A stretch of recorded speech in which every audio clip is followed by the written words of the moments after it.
अस्सलाम वालेकुम मेरे पाकिस्तानियों। आप देख रहे हैं law and state with advocate Atiq Rahman Siddiqui.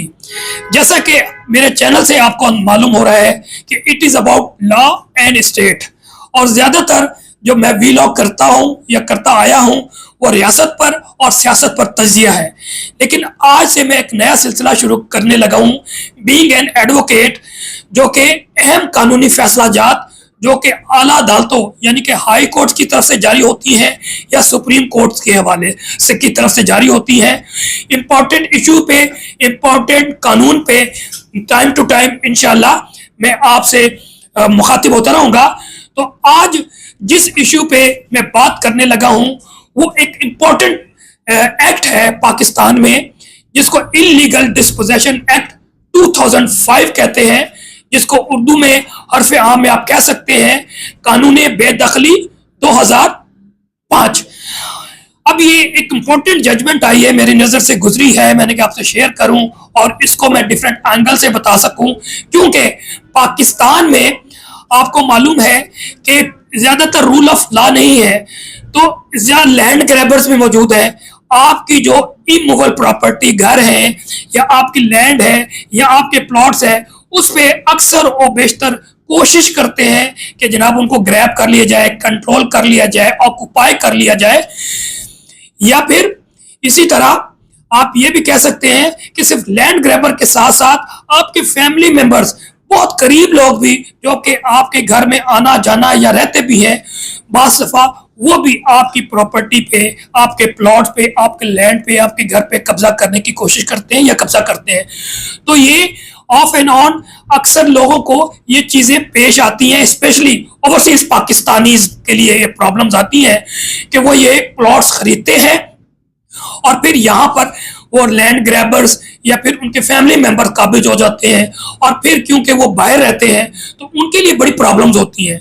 तो ये एक बहुत छोटा सा कानून है, लेकिन मैं समझता हूँ ये इंतहाई इफेक्टिव और एफिकेशियस रेमेडी प्रोवाइड करती है कि अगर आपकी इमूवेबल प्रॉपर्टी, घर हो, लैंड हो या फिर प्लॉट्स हो, उसको आप रिकवर कर सकते हैं through court of session of the concern district. अब इस हवाले से एक इंपॉर्टेंट जजमेंट है, वो है PLD 2024 सुप्रीम कोर्ट 1152, और जो टाइटल है वो है नियाज अहमद वर्सेस एजाज अहमद। इनके दरमियान, अब ये नामों से पता लगता है ये दो भाई हैं। इनकी बैकग्राउंड बता दूं कि इनका क्या था। ये देवर लिविंग इन कराची, और ये कराची में भी शाह फैसल कॉलोनी में रहते थे। अब इनके दरमियान किस तरह झगड़ा शुरू हुआ, इनका एक और भाई था इफ्तिखार अहमद, वो डिसेबल था और उसको शुरू से ही जो उसकी देखभाल, लुक आफ्टर, वो एजाज अहमद करते थे, जो इसमें रिस्पोंडेंट है। उन्होंने अपनी जिंदगी में ही ये तमाम उनकी जो प्रॉपर्टी जो थी, एक ही घर था जो 4 फ्लोर पे था, वो नाम कर दिया, गिफ्ट कर दिया, रजिस्टर्ड डीड की गई, मतलब तमाम कानूनी लवाजमात उन्होंने मुकम्मल करके इफ्तिखार अहमद ने अपने भाई एजाज अहमद के नाम पे कर दिया। और ये किया उन्होंने 2008 में। मुख्तसर ये कि 2015 में वो फौत हो जाते हैं, लेकिन उसके बाद भी होली सोली जो है ये काबिज भी रहते हैं, ये ऑनर भी रहते हैं, लॉफुल ऑनर भी होते हैं। 2020 में जाके इनके जो भाई हैं नियाज अहमद, इनकी नीयत खराब होती है और उनकी वाइफ की नीयत खराब होती है। मुख्तसर ये कि वो घर में दाखिल होते हैं और 4थे फ्लोर पे काबिज हो जाते हैं। अब रेमेडी क्या था, मुख्तलिफ रेमेडी ली जा सकती थी। आप सिविल कोर्ट में जा सकते थे, आप स्पेसिफिक रिलीफ एक्ट सेक्शन 8 और 9 को इन्वोक कर सकते थे, लेकिन क्योंकि ये एफिकेशियस रेमेडी भी है और इसमें रॉन्ग डूअर को सजा भी होती है, और सजा कितनी होती है, सेक्शन 4 के तहत 10 साल इसकी सजा है। अब पहले, इससे पहले कि मैं फैक्ट्स बताऊं कि वो फैक्ट्स क्या थे, तो जो इलीगल डिस्पोजेशन एक्ट 2005 है उसका प्रीएम्बल जो है ना बहुत इंपॉर्टेंट है। वो ये कहता है क्योंकि ये जरूरी है कि गैर मनकुला जायदाद के जायज मालकान और काबजीन को जायदाद पर कब्जा करने वालों की तरफ से गैर कानूनी या जबरदस्ती बेदखली से महफूज रखा जाए। और इसके प्रीएम्बल के बाद 2 सेक्शंस हैं, उससे पहले मैं जो फैक्ट्स हैं उस इस केस का, जो कि नियाज अहमद वर्सेस इजाज अहमद में, वो ये है कि वो फौत हो जाते हैं, उनके नाम दे देते हैं, जबरदस्ती दाखिल हो जाते हैं। तो मुख्तसर ये कि ये जो इजाज अहमद होते हैं वो इस एक्ट के तहत सेक्शन 3 एंड सेक्शन 4 के तहत एक कंप्लेंट फाइल करते हैं, complaint under section 3 and 4 of illegal disposition act 2005, और उसके साथ एक एप्लीकेशन मूव करते हैं, वो बहुत इंपॉर्टेंट है। और वो एप्लीकेशन जो है section 7 of illegal disposition act 2005 दर्ज करते हैं। ये फाइल करते हैं, कौन सा फोरम है? ये सेशन कोर्ट है। एक होता है magistrate, court of magistrate criminal matter देखता है, वो से छोटा फोरम है।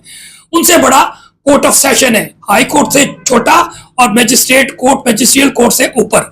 सेशन कोर्ट में ये आपकी रेमेडी होती है, और कंप्लेंट की सूरत में, इस्तिगासा की सूरत में आप फाइल कर देते हैं।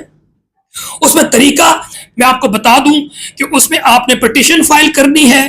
पिटीशन के साथ तमाम वो डॉक्यूमेंट्स जो जाहिर करें कि आप एक लॉफुल ऑनर थे और आप पोजेशन में थे और आपको डिसपोसेस किया गया है। उसमें आप फॉर एग्जांपल टाइटल डीड है, आपके पास रजिस्ट्री है, आपके फर्द मलकियत है, या अगर सोसाइटी में है तो सोसाइटी की ट्रांसफर लेटर है। इसके अलावा पानी का बिल है, बिजली का बिल है, गैस का बिल है। वो तमाम मुख्तसर डॉक्यूमेंट्स जो सपोर्ट करे कि आप जो है काबिज भी थे, आप जो है ऑनर भी थे, वो सारे आपने साथ लगाने हैं।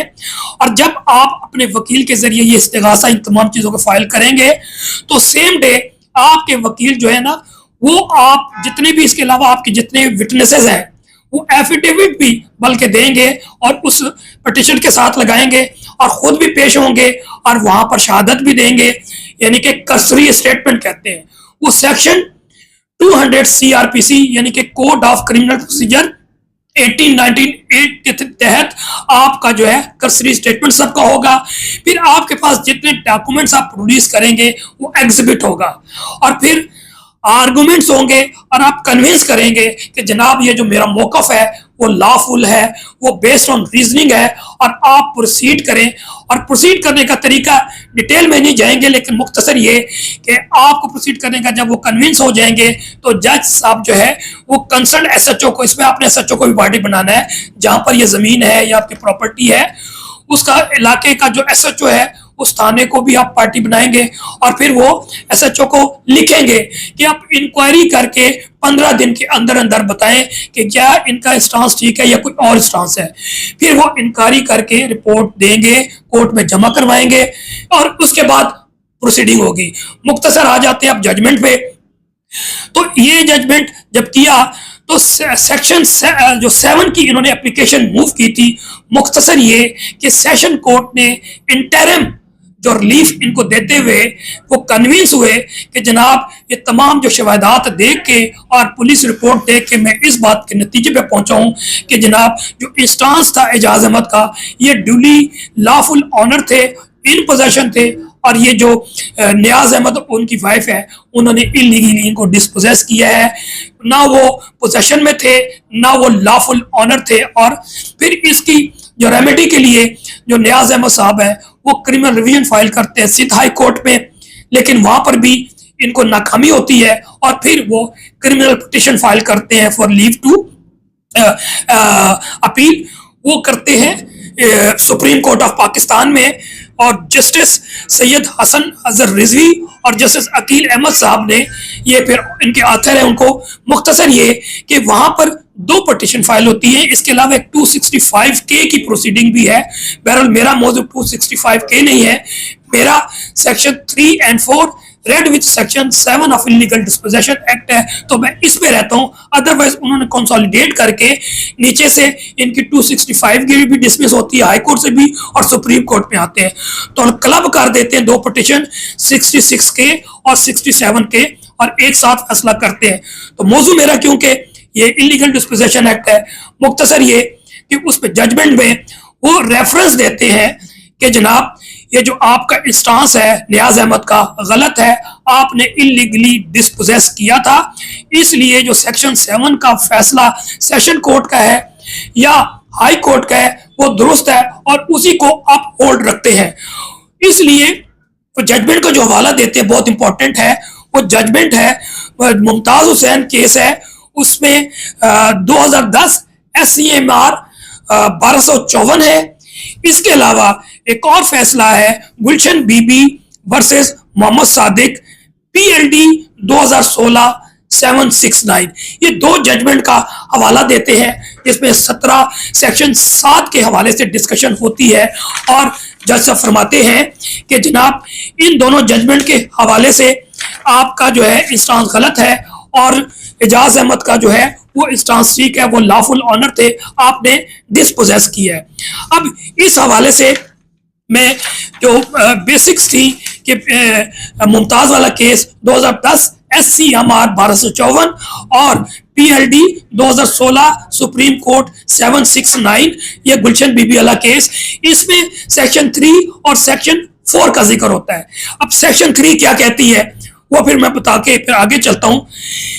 इसके तहत आपने किस तरह कर सकते हैं केस, गैर कानूनी कब्जा रोकने के मुतालिक कोई शख्स किसी जायदाद में इस नियत से दाखिल ना होगा और ना ही काबिज या मुतसरफ होगा कि वो बगैर किसी कानूनी इख्तियार के इस जायदाद के मालिक या काबिज को गैर कानूनी तौर पे बेदखल करे या कब्जा करे या काबू करे, यानी कि डिस्पोजेस करे या फिर ऑक्युपाई करे या कंट्रोल करे, वो नहीं कर सकता अगर वो गैर कानूनी काबिज है।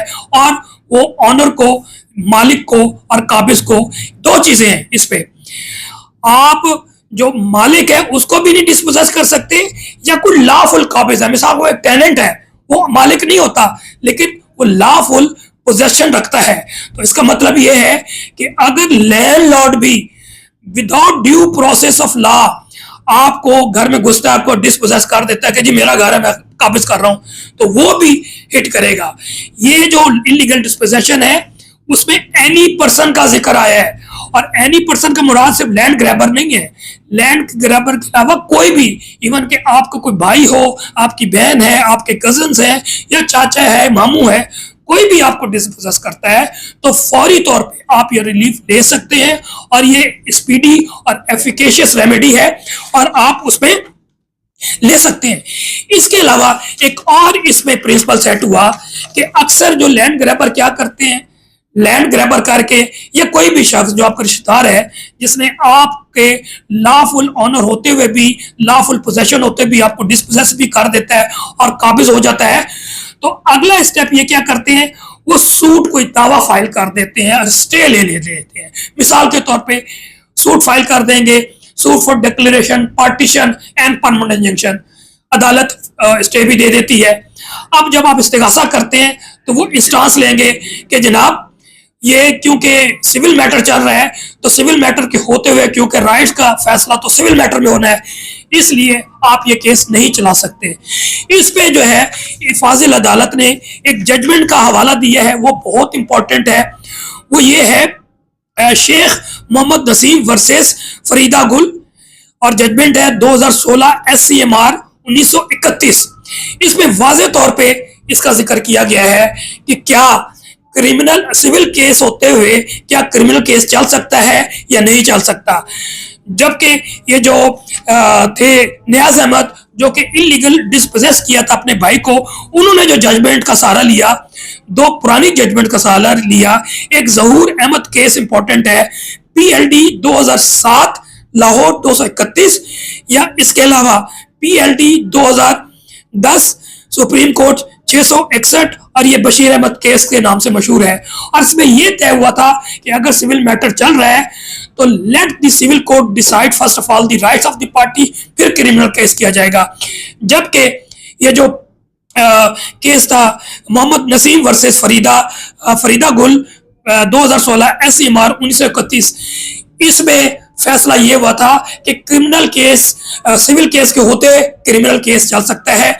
और ये जो लेटेस्ट जजमेंट है 2024 की, इसमें भी इन्होंने सेटल कर दिया कि बिल्कुल भी नहीं, क्योंकि ये तो लेम एक्सक्यूजेस करने के लिए जो भी कब्जा करता है, चाहे वो लैंड ग्रैबर है या कोई रिश्तेदार है, तो वो सिविल मैटर करके स्टे लेने की कोशिश करता है, तो बिल्कुल कोई फर्क नहीं पड़ता। और कोई भी शख्स जो एग्रीव्ड है, जिसको डिस्पोजेस किया गया है, ये इलीगल डिस्पोजेशन एक्ट के सेक्शन 3 और 4 रेड विथ सेक्शन 7 के जरिए रेमेडी ले सकता है। तो इंशाल्लाह नेक्स्ट व्लॉग में मैं एक नए कानूनी पॉइंट के साथ, नए जजमेंट के साथ, साइटेशन के साथ हाजिर होऊंगा। मेरी आपसे रिक्वेस्ट है कि आप कमेंट्स करें, कोई भी कानूनी मशवरा लेना चाहते हैं आप कमेंट्स में कर सकते हैं, आप मुझे ईमेल कर सकते हैं। इंशाल्लाह मैं आपको ईमेल में भी जवाब दे सकता हूं। मैं आपको इस किसी नेक्स्ट व्लॉग में भी उस कानूनी पॉइंट्स के साथ आपको रहनुमाई या असिस्टेंस कर सकता हूं। नेक्स्ट व्लॉग तक के लिए इजाजत दीजिए। वस्सलाम। पाकिस्तान जिंदाबाद, अवाम जिंदाबाद।